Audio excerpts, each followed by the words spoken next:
Assalamualaikum, hari ini saya akan membentangkan tentang kajian yang telah kami lakukan di daerah Tongot, iaitu persepsi dalam hubungan China-Malaysia.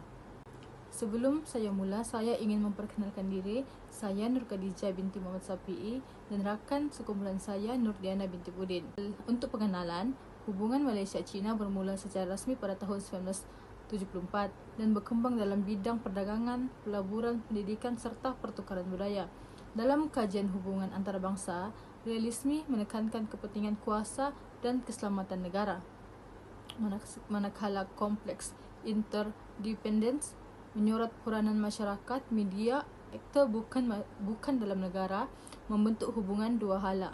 Kebangkitan China sebagai kuasa ekonomi global menjadikan rakan dagang utama Malaysia, namun turut menimbulkan kebimbangan ekonomi dan keselamatan negara. Persepsi masyarakat terhadap China dipengaruhi oleh latar belakang, lokasi, geografi. Oleh itu, kajian ini memberi fokus kepada daerah Tongot, Sabah bagi memahami pandangan masyarakat luar terhadap hubungan Malaysia dan China. Untuk latar belakang tempat kajian adalah daerah Tongot. Daerah Tongot terletak di kawasan pendalaman Sabah dengan kawasan yang luas, muka bumi berbukit dan berhutan. Majoriti penduduk terdiri daripada etnik Kadazan Dusun dan Murut yang mengekalkan nilai adat, budaya dan semangat komuniti. Ekonomi setempat bergantung kepada pertanian sara diri dan perladangan kecil dengan pendapatan sederhana atau rendah serta peluang pekerjaan formal yang terhad. Kekangan infrastruktur dan akses maklumat menyebabkan kesedaran terhadap isu nasional dan antarabangsa lebih terhad, menjadikan lokasi Tongot adalah sesuai untuk mengkaji persepsi masyarakat luar bandar. Untuk latar belakang isu kajian pula, kebangkitan China sejak pembaruan ekonomi dan penyertaan WTO telah menjadikan aktor utama ekonomi global. Inisiatif Belt and Road memperkukuh pengaruh China melalui pelaburan dan pembangunan infrastruktur termasuk di Malaysia. Walaupun China merupakan rakan dagang terbesar Malaysia, hubungan ini turut menimbulkan kebimbangan seperti kebergantungan ekonomi, pengaruh politik dan isu Laut Cina Selatan. Ini di kawasan luar bandar seperti Tongot. Persepsi masyarakat terhadap China dibentuk berdasarkan kesan ekonomi harian serta maklumat daripada media dan komuniti setempat. Untuk metodologi kajian ini menggunakan kaedah campuran mixed method yang menggabungkan pendekatan kualitatif dan kuantitatif. Seramai 31 responden di daerah Tongot telah dipilih melalui sampel bertujuan bagi mewakili pelbagai latar belakang. Data ini dikumpulkan melalui soal selidik, berstruktur skala Likert, soalan terbuka, perbincangan tidak formal. Analisis ini deskriptif digunakan bagi data kualitatif, manakala analisis tema digunakan untuk data kualitatif bagi pastikan objektif kajian dicapai secara menyeluruh. Seterusnya, latar belakang responden, yang mana kajian ini melibatkan 34 responden warga negara Malaysia di Tongot, Sabah. Umur jantina responden 23 orang, sebanyak 67.6% adalah lelaki dan 11 orang, 3.24% perempuan. Hampir 80% dari umur produktif, pengalaman hidup dan pendedahan sosial yang tinggi. Etnik responden terdiri daripada pelbagai etnik termasuk Kadazan Dusun 4.2%, Bajau Sama 14.7%, Murut dan Melayu, Bugis sebanyak 8.8%, Bugis dan Cina sebanyak 5.9%, serta lain-lain iaitu 2.9%. Bagi etnik dan pasangan, bagi Bujang 29.4%, pasangan Kadazan Dusun 20.6% dan pasangan lain Bajau, Sama, Bugis, Melayu, Melanau dan lain-lain ialah 2.9%. Bagi latar belakang responden pendapatan 2000 hingga ke 4000 sebanyak 35.3%, 5.000 hingga 7.000 20.6% dan 8.000 sebanyak 11.8%. Pendapatan rendah sehingga suri rumah dan tidak bekerja. Bagi tahap pendidikan dan pekerjaan, ijazah 47.1%, SPM 29%, STPM dan diploma 14.7%, perseci swasta 8.8%, tiada pendidikan sebanyak 2.9%. Ketinggian pendidikan responden menunjukkan literasi yang tinggi dan keupayaan kognitif yang baik untuk memahami soalan kajian dan memberi maklumat balas yang berguna. Pekerjaan sektor kerajaan sebanyak 17 orang 50%, swasta 4 orang iaitu 11.8%, bekerja sendiri sebanyak 3 orang 8.8%, suri rumah hanya 1 orang iaitu 2.9%, tidak bekerja hanya 3 orang 8.8%. Manakala agama responden iaitu Islam sebanyak 55%, Kristian 4.12% dan Buddha 2.9%. Kepelbagaian agama mempengaruhi nilai dan persepsi sosial. Sumber maklumat responden pula 65% daripada responden bergantung pada platform digital seperti Facebook dan WhatsApp. Selebihnya masih menggunakan akhbar cetak dan televisyen.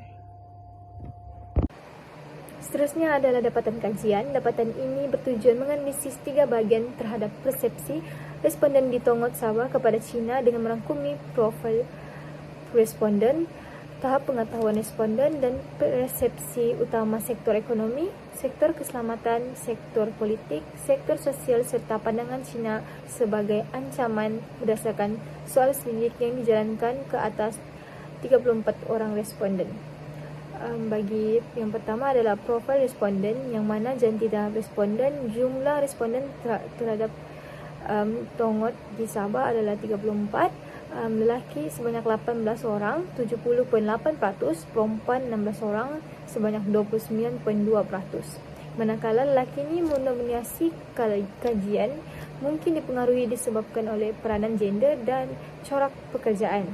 Seterusnya pekerjaan responden, kerajaan 50%, swasta 11.8%, bekerja sendiri 8.8% dan tidak bekerja sebanyak 8.8%. Bagi dominasi sektor kerajaan ini, pekerja stabil dan terdedah kepada polisi rasmi. Akhir sekali adalah etnik responden, yang mana Melayu Semenanjung mempunyai 8%, Kadazan Dusun 41.2%, Bajo Sama 14.7%, Murut 8%, Bugis 5.9%, Sungai 2.9%, Cina 5.9%, lain-lain 2.9%, yang mana kepelbagaian etnik ini mempengaruhi nilai komunikasi dan interaksi sosial. Seterusnya yang kedua, analisis tahap pengetahuan responden, yang mana dalam kajian ini sumber berita dan media telah menjadi rujukan responden untuk mengkaji pengetahuan tentang persepsi hubungan Malaysia-China di Tongot Sabah. Sumber maklumat responden iaitu internet 29.4%, aksesnya cepat kepada artikel, berita dan analisis yang membolehkan perbandingan pandangan. Televisyen 25%, medium tradisional, kesannya agenda setting. WhatsApp 22.1%, komunikasi yang tidak formal, cepat tetapi risiko maklumat salah tinggi. Bagi media sosial, Facebook 10.3%, penyebaran maklumat pantas tetapi kurang pengesahan fakta. Oleh itu, sumber lain seperti forum, blog, majalah bercetak sebanyak 10.3% untuk maklumat lebih mendalam. Pergaulan sosial dan akhbar bercetak ini hanya sebanyak 1.5% yang digunakan sebagai pengesahan sahaja. Oleh itu, peralihan masyarakat ke media digital, kualiti dan akses maklumat telah mempengaruhi tahap pengetahuan responden juga. Yang ketiga adalah analisis persepsi mengikut sektor. Kajian ini menggunakan pendekatan kaedah campuran mixed method dengan menggabungkan kaedah kuantitatif dan kualitatif bagi mendapatkan gambaran yang lebih menyeluruh tentang persepsi responden terhadap China dalam konteks hubungan Malaysia dan China di Tongot Sabah. Kaedah kuantitatif dilaksanakan melalui soal selidik berasaskan Google Form, manakala kaedah kualitatif dijalankan melalui temu bual separa berstruktur bersama 34 responden digunakan untuk mendapatkan pandangan, pengalaman dan penjelasan yang lebih mendalam daripada responden di Tongot Sabah. Soal selidik ini mengandungi penyataan yang merangkumi 4 sektor utama iaitu ekonomi, keselamatan, politik dan sosial, serta diukur menggunakan skala Likert 5 mata, yang mana sangat tidak setuju 1 hingga 5 hingga sangat setuju. Seterusnya adalah sektor ekonomi yang mana kesedaran ekonomi China 76.5% bersetuju kebangkitan ekonomi China tidak dapat dielakkan, 14.7% natural, 8.8% tidak bersetuju. Kesan kepada Malaysia dan Sabah 70.6% setuju pertumbuhan China memberi kesan positif terhadap perdagangan dan pelaburan, 17.6% natural, 11.8% tidak setuju. Manakala pelabuhan China di Sabah 64.7% bersetuju Sabah memerlukan pelabuhan China, 20.6% natural, 14.7% tidak bersetuju. Bagi industri pelancongan, 73.5% bersetuju Sabah perlu lebih ramai pelancong Cina, 14.7% natural, 11.8% tidak bersetuju. Tenaga kerja asing, manakala 38.2% bersetuju pekerja asing ini diperlukan, 26.5% natural, 35.3% tidak bersetuju.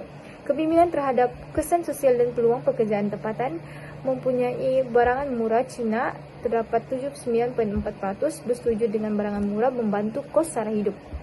Bagi pemilikan hartanah oleh rakyat Cina, terdapat 35.3% bersetuju, 23.5% natural, 41.2% tidak bersetuju. Manakala menunjukkan kebimbangan terhadap aset strategik dan pasaran hartanah. Inisiatif Belt and Road 58.8% bersetuju bahawa BRI bukan penjajahan baru, 20.6% natural, 20.6% tidak bersetuju. Pada ancaman ekonomi kepada Malaysia, 61.8% bersetuju kebangkitan China bukan ancaman.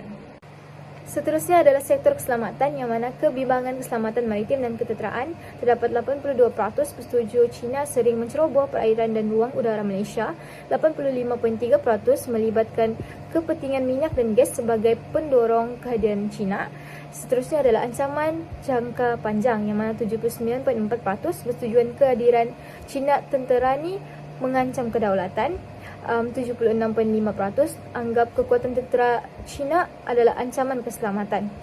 Sekali sokongan terhadap diplomasi dan kerjasama, 85.3% menyokong penyelesaian tuntutan secara diplomatik, 70.6% bersetuju bahawa Amerika Syarikat perlu mengimbangi kehadiran China, 67.6% bersetuju Malaysia perlu tingkatkan kepandaian ketenteraannya, 70.6% menyokong kerjasama dengan negara lain, manakala 76.5% menentang kapal tentera China berlabuh di Malaysia. Seterusnya adalah sektor politik, ideologi dan kepercayaan politik yang mana 44.1% bersetuju tidak perlu risau tentang China sebagai negara komunis. Kepercayaan terhadap China lebih rendah berbanding AS 41.2%. Hanya 32.4% sokongan pembelian peralatan pertahanan dari China. Seterusnya hubungan politik dan diplomasi yang mana 67.6% bersetuju Malaysia perlu tingkatkan hubungan politik dengan China. 82.4% lebih banyak bersetuju gunakan diplomasi untuk menyelesaikan isu. Manakala 73.5% adalah sokongan hubungan diplomatik berterusan. Terhadap 64.7% berpendapat isu China tidak perlu dijadikan topik pilihan raya. Seterusnya adalah integrasi sosial dan persepsi pelawat yang mana 35.3% bersetuju ramai pelawat Cina menjadi warga Malaysia. 58.8% percaya pelawat Cina tidak mengancam negara. Akhir sekali peranan konsulat Cina di Sabah yang mana terdapat 61.8% bersetuju konsulat memberi manfaat diplomatik dan ekonomi, iaitu responden menunjukkan keseimbangan antara kewaspadaan dan keinginan mengekalkan hubungan diplomatik secara positif dengan China. Akhir sekali adalah sektor sosial yang mana pendidikan dan bahasa, 61% bersetuju bahawa bahasa Mandarin perlu dikuasai, 67.6% setuju Malaysia perlu hantar pelajar ke China, 64.7% setuju Malaysia boleh terima pelajar China. Pengaruh budaya pula, 47.1% bersetuju pelancong Cina membawa budaya mereka ke Malaysia, 50% bersetuju fenomena dolls Cina tidak ancam budaya tempatan. 52.9% sokongan Universiti Cina di Malaysia ataupun di Sabah.